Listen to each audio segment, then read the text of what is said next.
a survey of my chamber, that I should never quit it without going through a strange adventure. There was something in its immense size, heaviness, and gloom that seemed to annihilate at one blow all my resolute skepticism as regards supernatural visitations. It appeared to me totally impossible to go into that room and disbelieve in ghosts. The fact is, I had incautiously partaken at supper of that favorite Dutch dish, sauerkraut, and I suppose it had disagreed with me and put strange fancies into my head. But this as it may, I only know that after parting with my friend for the night, I gradually worked myself up into such a state of fidgetiness that at last I wasn't sure whether I hadn't become a ghost myself. Supposing, ruminated I, suppose the landlord himself should be a practical robber, and should have taken the lock and bolt from this door for the purpose of entering here in the dead of night, abstracting all my property, and perhaps murdering me. I thought the dog had a very cutthroat air about him. Now, I had never had any such idea until that moment, for my host was a fat, all Dutchmen are fat, that's in parentheses, I'm guessing that's not true, stupid-looking fellow, who I don't believe had the sense enough to understand what a robbery or a murder meant, but somehow or the other, whenever we had anything really to annoy us, and it certainly was not pleasant to go to bed in a strange place without being able to fasten one's door, we are sure to aggravate it by myriads of chimeras, of our own brain. So, on the present occasion, in the midst of 1,000 disagreeable reveries, some of the most wild absurdity, I jumped very gloomily into bed.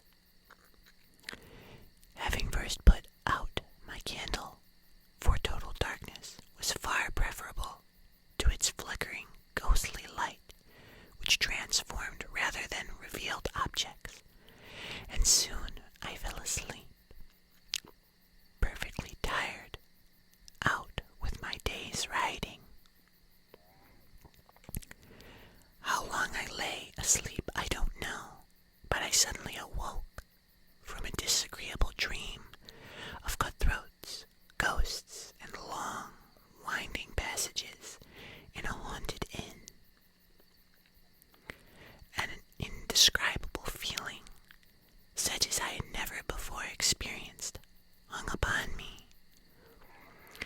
It seemed as if every nerve in my body had 100 spirits tickling it, and this was accompanied by so great a heat that, inwardly cursing mine host's sauerkraut, and wondering how the Dutchman could endure such poison.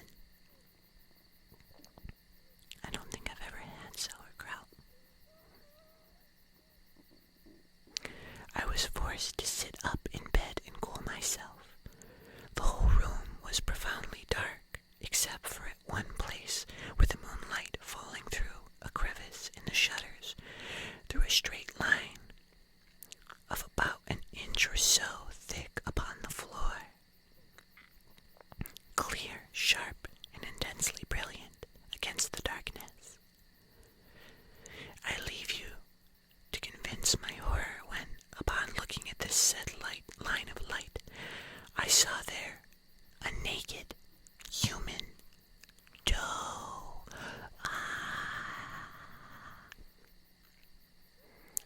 And nothing more.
vanish under my steady gaze, I thought it might be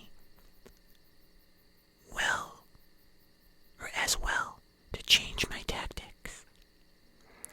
And I remembered that all midnight invaders, be they thieves, ghosts, or devils, dislike nothing so much as a good noise. So I shouted out in a loud voice, "Who's there?" The doe immediately disappeared in the darkness. Almost simultaneously with my words, I leapt out of bed and rushed forward the place where I had beheld the strange appearance. The next instant I ran against something and felt an iron grip around my body. After this, I had no distinct recollection of what occurred, excepting that a fearful struggle ensued between me and my unseen opponent, that every now and then we were violently hurled to the floor, from which we always rose again in an instant, locked in a deadly embrace that we tugged and strained and pulled and pushed. I, in the convulsive and frantic energy of the fight for life, he, for this time I had discovered that the intruder was a human being,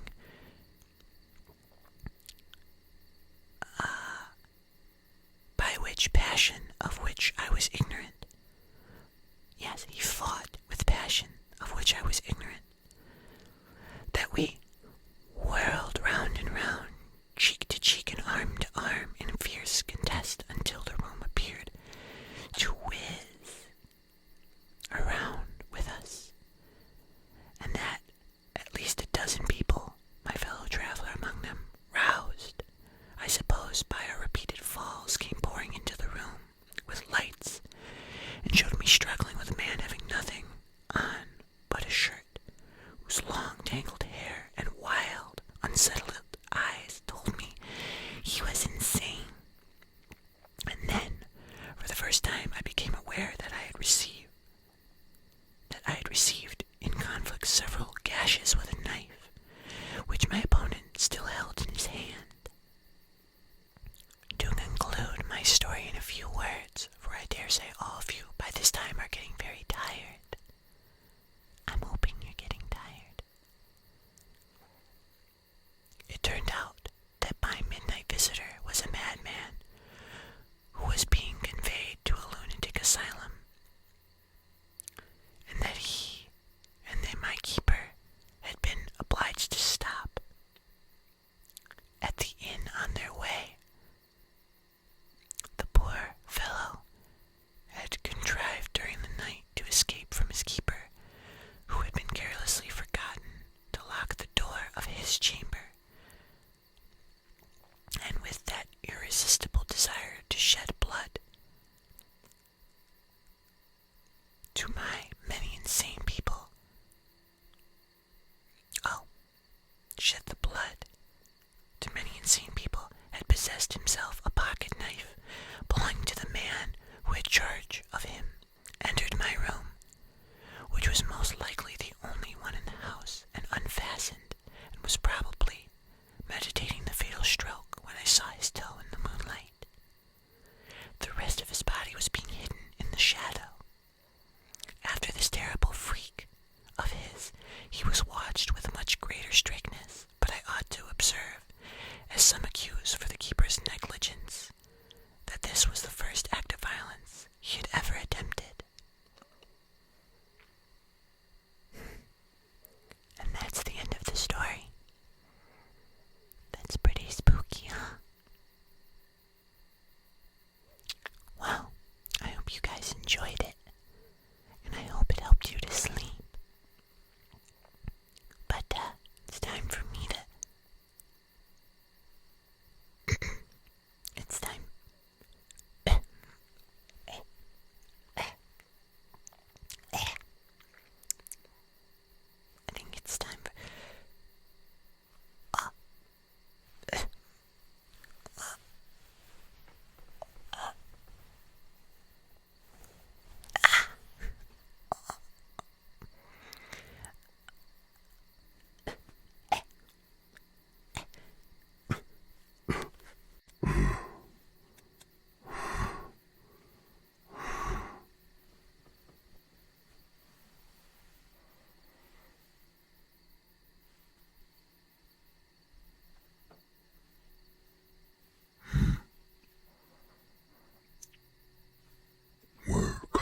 monster been?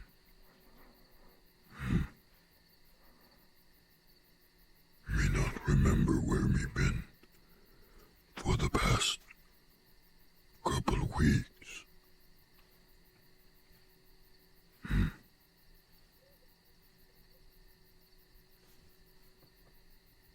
Oh, hello friend.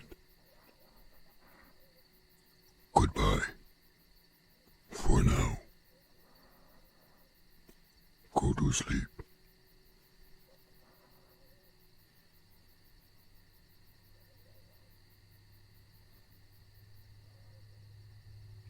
Cause monster hungry.